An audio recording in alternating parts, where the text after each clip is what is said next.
আসসালামু আলাইকুম। পারুল পাকঘর থেকে চলে এলাম আমি ঢাকায় আমাতারি। আমরা যারা ঢাকার আমাদের খুব পছন্দের একটি খাবার আপনাদের সাথে আজকে শেয়ার করব। সেটা হলো চাপটি ঝুরা মাংস দিয়ে। এই ঝুরা মাংস দিয়ে চাপটিটা খেতে ভীষণ মজা লাগে। তো সামনে কুরবানি ঈদ, তাই আপনাদের সাথে শেয়ার করছি, আপনারা এভাবে বানিয়ে খেতে পারেন।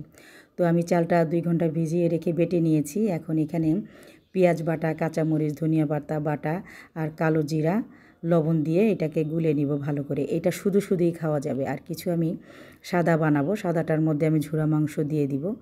তো দিয়ে আমি ওটা বানিয়ে খাবো। তো আমার খুব ভালো লাগে শুটকি দিয়ে খেতে। আমি বেশিরভাগ শুটকি দিয়ে বেশি পছন্দ করি। আর কুরবানি ঈদের পরে দেখা যায় এই ঝুরা মাংসটি দিয়ে খাই। তো এই ঝুরা মাংসটা হলো কুরবানিতে আমরা চর্বিতে ভিজাই রাখি মাংস, সেই মাংসগুলো ঝুরা হয়ে যায়। ঝুরা হয়ে গেলে এই ঝুরা মাংসটা দিয়ে চাপটি বলেন অনেক কিছু খেতে খুবই ভালো লাগে, ডাল দিয়ে খেতেও খুব ভালো লাগে। তো এখন বানিয়ে নিচ্ছি আমি চাপটি। চাপটির মধ্যে আমি কিছু ঝুরা মাংস দিয়ে দিব। চর্বিওয়ালা ঝুরা মাংসটা দিলে চাপটিটা খেতে ভীষণ টেস্টি হয়। আপনারা বানিয়ে একবার ট্রাই করবেন। সামনে যেহেতু কুরবানি ঈদ আছে, তো আপনারা চাইলে বানাতে পারেন।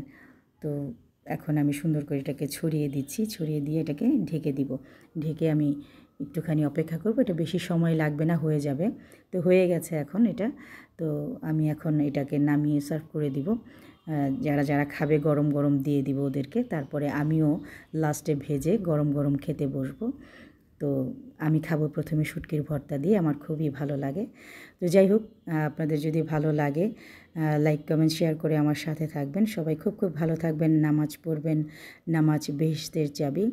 আল্লাহ হাফেজ। আসসালামু আলাইকুম।